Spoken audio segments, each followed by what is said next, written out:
నమస్తే మిత్రులారా, టెట్లో 120+ మార్కులు సాధించాలనే బలమైన సంకల్పం అయితే ఉంది మనకు. అయితే ఇప్పుడున్నటువంటి సిచ్యువేషన్ ప్రకారం అయితే 18 నుంచి ఎగ్జామ్స్ ఉన్నాయి కాబట్టి ఈ చివరి క్షణంలో మనం పాటించేటువంటి బెస్ట్ 2 టిప్స్ ఉన్నాయి. అవి మాత్రమే చేయాలండి, అధిక మార్కులు స్కోర్ చేయడానికి అవకాశం అయితే ఉంటుంది. 2 టిప్స్ అనేటువంటిది చాలా చాలా ఇంపార్టెంట్ చివరి క్షణంలో. అదే రకంగా ఈ యొక్క మోటివేషన్ తోటి మనకు మంచి మార్కులు వస్తే టెట్లో డిఎస్సిలో జాబ్ సాధించడం అనేటువంటిది మన చివరి ఎయిమ్ కాబట్టి ఈ రెండు ఒకదానిపైన ఒకటి ఆధారపడి ఉంటాయి. కాబట్టి తప్పకుండా ఈ వీడియోలో ఈ బెస్ట్ టిప్స్ ఈ చివరి క్షణంలో ప్రిపరేషన్లో ఎలాంటి మనం టిప్స్ పాటించాలి, ఎలాంటి విషయాలపైన దృష్టి కేంద్రీకరించాలనేటువంటి విషయం పూర్తిగా తెలుసుకోవడానికి ప్రయత్నం అయితే చేద్దాము. వీలైతే మీ నుంచి నేను ఆశించేది ఒక లైక్ మాత్రమే కాబట్టి తప్పకుండా లైక్ చేయండి, అదే రకంగా సబ్స్క్రైబ్ చేసుకోండి. అయితే మన యాప్లో అనేక పీడిఎఫ్లు ఉన్నాయి ఫ్రీగా క్విక్ రివిజన్ కోసము, అవన్నీ కూడా తప్పకుండా డౌన్లోడ్ చేసుకోవడానికి ప్రయత్నం చేయండి. ఫ్రీ క్లాసెస్ ఉన్నాయి, ఫ్రీ పీడిఎఫ్లు ఉన్నాయి, అవన్నీ కూడా మీకు యూస్ఫుల్గా ఉంటాయి. సో ఏది ఏమైనా లైక్ చేసి ఉంటారని మనస్ఫూర్తిగా కోరుకుంటూ వీడియోలోకి వెళ్ళిపోదాం. మెయిన్గా చూసినట్లయితే టెట్ ప్రిపరేషన్ చివరి క్షణంలో పాటించే బెస్ట్ 2 టిప్స్ ఉన్నాయి. అయితే పాటించనివి కూడా 2 ఉన్నాయి. ఈ 2 కూడా తప్పకుండా మీ ప్రిపరేషన్లో ఉండొద్దు అనేటువంటిది నేను చెప్తున్నా. ఉండేటివి చెప్తా. ఫస్ట్ ఉండకూడనిది ఫస్ట్ ఏంటంటే న్యూ బుక్స్. అంటే ఇప్పటి వరకు మీరు చదవలేదు కానీ ఇప్పుడు చదవాలని న్యూ బుక్స్ అనేటువంటిది అస్సలు కూడా మీరు ఎట్టి పరిస్థితుల్లో కూడా ఇది మనం కొత్త పుస్తకం చదవాలి, ఇప్పటి వరకు చదవలేదు, నేను పాత పుస్తకమే చదివాను, ఇంకా ఆ బుక్లో బాగున్నాయి అనేటువంటి కొద్దిగా ఆలోచన వస్తూనే ఉంటుంది మనకు. కాబట్టి అలాంటి ఆలోచన అసలు కూడా ఈ చివరి క్షణంలో మీరు చెయ్యరాదు.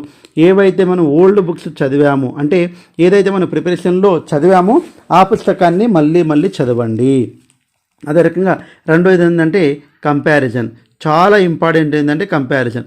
చాలామంది మనం ఏం చేస్తుంటామంటే కంపారిజన్ అనేటువంటిది ఆయన సంవత్సరానికి వెళ్ళి ప్రిపేర్ అవుతుండు, ఆయన 2 సంవత్సరాలకి వెళ్ళి ప్రిపేర్ అవుతుండు, ఆయన సంవత్సరం కోచింగ్ పోయిందంట, నాకు రాదేమో ఇన్ని మార్కులు అనేటువంటి కాంపిటీషన్లో మనం ఆలోచించినప్పుడు మన యొక్క ప్రిపరేషన్ అనేటువంటిది కొనసాగదు. ఇంకోటి మనం చదివినవంతా అరే ఇంకా నేను ఆయనతో పోటీ పడలేని మనము అంటే తక్కువ అంచనా వేసుకోవడం అనేటువంటి జరుగుతుంది. కాబట్టి మనము ఈ 2 కూడా మన దగ్గర ఉండొద్దు. ఈ 2 కూడా ఎట్టి పరిస్థితులు కూడా దరిచేరనీయొద్దు మీ దగ్గరికి. అదే రకంగా బెస్ట్ 2 టిప్స్ ఈ చివరి క్షణంలో పాటించేటువంటి 2 టిప్స్ మాత్రం అందులో మొదటిది ఏంటంటే మిత్రులారా, ఫస్ట్ మనం ఏం చేయాలంటే మనకు రివిజన్ అనేటువంటిది చాలా చాలా ఇంపార్టెంట్. రివిజన్ అంటే మనం చదివినటువంటి ఏదైతే మెటీరియల్ ఉందో లేకుంటే పుస్తకాలు ఉన్నాయో వాటిని మనము ఒక 2 నుంచి 3 సార్లు 4 సార్లు రివిజన్ చేస్తూ ఉండాలి. ఇది మొదటిది. ఎన్నిసార్లు రివిజన్ చేస్తే సబ్జెక్టు పైన అంత కమాండింగ్ అనేటువంటిది పెరుగుతుంది. కాబట్టి రివిజన్ ఎన్నిసార్లు పాసిబుల్ అయితే అన్నిసార్లు రివిజన్ అనేటువంటిది చెయ్యాలి. కొత్తగా మళ్ళీ పుస్తకం చదవరాదు అనేటువంటిది నేను చెప్పాను ఇంతకుముందే, ఆ పని చెయ్యదు. ఇది మొదటిది. రెండోది ఏం చేయాలంటే ప్రాక్టీస్ టెస్ట్.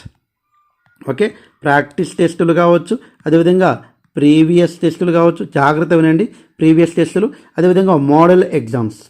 ఓకే, ఇది సెకండ్ది. అంటే ప్రాక్టీస్ టెస్టులు రాస్తారు మీరు, ప్రీవియస్ క్వశ్చన్ పేపర్ అనలైజ్ చేస్తుంటారు, మోడల్ ఎగ్జామ్ అనేటువంటిది రాయాలి. ఈ 2 పనులు అనేటువంటిది క్లియర్ కట్గా చేయాలి. ప్రాక్టీస్ టెస్ట్ను కూడా రివిజన్ చేయాలి, ప్రీవియస్ పేపర్లను కూడా రివిజన్ చేయాలి, మోడల్ ఎగ్జామ్ అనేటువంటిది గ్రాండ్ టెస్టులు రాసినప్పుడు వాటిని కూడా రివిజన్ చేయాలి. ఈ పని ఎవరు చేయరు. కాబట్టి తప్పకుండా ఈ 2 పనులలో ఈ సెకండ్ది మనము రివిజన్ చేశాము. ఓకే, తర్వాత మనం ప్రాక్టీస్ చేశాము, తర్వాత మళ్ళీ ప్రీవియస్ పేపర్లు చేశాము, మోడల్ ఎగ్జామ్ రాశాము, వాటిని కూడా రివిజన్ చేశాము. మనకి ఎక్కడ స్ట్రెంగ్త్ ఉన్నాము, ఎక్కడ వీక్ ఉన్నాము అనేటువంటిది, మన స్ట్రెంగ్త్ అనేటువంటిది ఎక్కువ మార్కులు వస్తాయి ఆ సబ్జెక్ట్లో, ఎక్కడ వీక్ ఉన్నామనేటువంటిది తెలిసిన సబ్జెక్టును మళ్ళీ ఏం చేయాలి, రివిజన్ అనేటువంటిది చేయాలి. ఏం చేయాలండి, రివిజన్ అనేటువంటిది చేయాలి. కాబట్టి ఆ రివిజన్ చేస్తేనే మనకు ఆ సబ్జెక్ట్ పైన కమాండింగ్ వస్తుంది. అనేక సార్లు అందులో అడిగినటువంటి క్వశ్చన్ ప్యాటర్న్ ఎలా ఉందనేటువంటిది ప్రీవియస్ పేపర్లు చేస్తున్నప్పుడు మనకు అర్థమవుతుంది. కాబట్టి మనము మోడల్ ఎగ్జామ్ ఎందుకు రాయాలంటే చాలామంది టైం వేస్ట్ అవుతుంది సార్ అనేటువంటి ఉద్దేశం ఉంటుంది. కానీ నేనేం చెప్తున్నా అంటే మోడల్ ఎగ్జామ్ లేకుంటే గ్రాండ్ టెస్ట్ రాస్తే సబ్జెక్టు మొత్తం ఒకసారి రివిజన్ అయినట్టు అవుతుంది మీకు. కాబట్టి తప్పకుండా రాయడానికి ప్రయత్నం అయితే చేయాలి. అయితేనే మనం ఎన్ని మార్కులు సాధించగలుగుతాం అనేటువంటిది ఒక మెజర్మెంట్ అనేటువంటిది, సెల్ఫ్ అసెస్మెంట్ అనేటువంటిది చేసుకోగలుగుతాము. కాబట్టి ఈ 2 చాలా కీలకం. ఒకటి ఏంది, రివిజన్ అండి. రెండోది ఏం చెప్తున్నాను నేను, ప్రాక్టీస్, ప్రీవియస్, మోడల్ ఎగ్జామ్ అనేటువంటిది. ఈ 2 పకడ్బందీగా మీరు చేశారనుకోండి, తప్పకుండా మీరైతే 100% మీరు అనుకున్నట్టుగా మార్కులు సాధించడానికి అవకాశం అయితే ఉంది. కాబట్టి ఈ 2 బెస్ట్ 2 టిప్స్ అనేటువంటిది పాటించండి.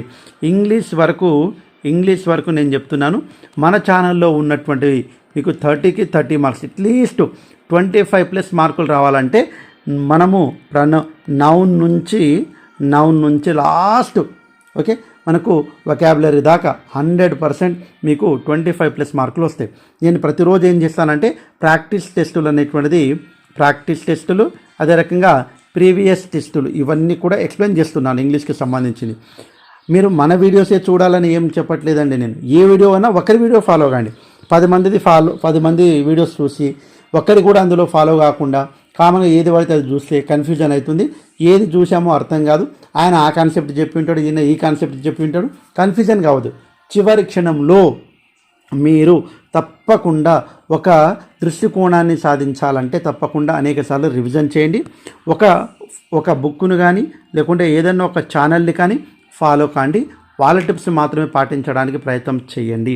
ఆ రకంగా మీ ప్రయత్నం చేయాలని మనస్ఫూర్తిగా కోరుకుంటూ, ఒకటి రివిజన్, రెండోది ప్రాక్టీస్, ఈ రెండు కరెక్ట్గా చెయ్యండి. తప్పకుండా మనకు 120+ మార్కులు టెట్లో సాధించే విధంగా మీ ప్రయత్నం ఉండాలని మనస్ఫూర్తిగా కోరుకుంటూ, ఎప్పటికప్పుడు అప్డేట్స్ కోసం మన ఛానల్ లైక్ చేయండి, అదే రకంగా సబ్స్క్రైబ్ చేసుకోండి. Thanks for watching. All the best. Bye. See you.